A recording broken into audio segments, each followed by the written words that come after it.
Hello guys, this is Galang Vlogger. Pumunta nga po pala kami sa bahay ni tatay para bigyan ng bigas at Lucky Me. Maya nga po ay bababa na rin po kami pero titignan ko na muna po dito ang view napakaganda. At ipinakita ko na nga po sa inyo ang napakagandang view dito sa aming lugar. Pupunta na nga po pala ako dyan sa aking mga kasamahan. Shoutout nga po pala kay Bernadette Cordial at sa aking videographer na si Lispera Orolpo at sa aking pong pinakamamahal na kaibigan si Jana de la Cruz. Niyayaya ko na nga po pala si Jana dyan na bumaba pero ayaw pa po niya. Nagbibideo pa po kasi siya ay balak niya din po yata maging content creator. Pag naging content creator nga po pala siya ay pakipalo na lang po ang kanyang page. Maraming salamat po. Nga po pala ay bumaba na po pala ako para makita ang bahay ni tatay. Pagkababa ko nga po pala dyan ay muntik pa akong marulog. At sinabihan ko nga pala dyan si Jana na bumaba na siya at ayan no, nagpapasikat pa sa camera. Napakaganda nga po pala ng view dito sa aming lugar guys. Kaya bumaba na muna po pala ako para tignan ang bahay ni tatay. Diyan nga po pala sa ilalim ng tulay na yan ay diyan ang nagsisilbing silungan ni tatay kaya naman po lubos siyang nakakaawa kaya gusto po namin siyang tulungan.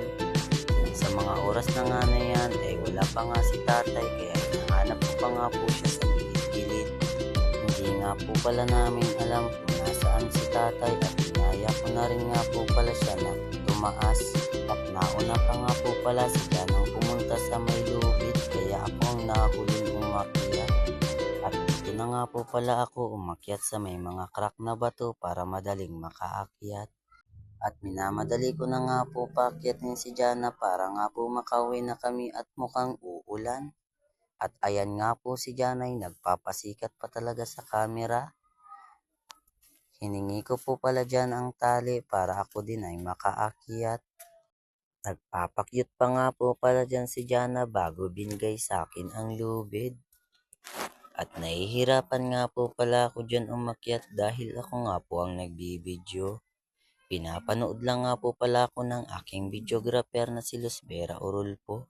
Muntikan pa nga po ako dyan mahulog dahil kumuldas nga po pala yung tali. Tinawanan lang nga po pala ako ng aking videographer na si Lispera Orolpo. Shoutout nga pala sa pinakamaganda naming kasanang si Bernadette Cordial. At ito nga po pala sanang ibibigay namin kay tatay 1 kilong bigas at isang Lucky Me. Pero wala nga po dyan si tatay kaya ewan po namin kung kailan kami makakabalik dahil sobrang layo. Nagpapapicture nga po pala dyan si Bernadette sa aming kasamang si Jana para daw po may pang profile. At ito na lang muna nga po hanggang sa ngayon. Salamat sa panonood. Bye bye!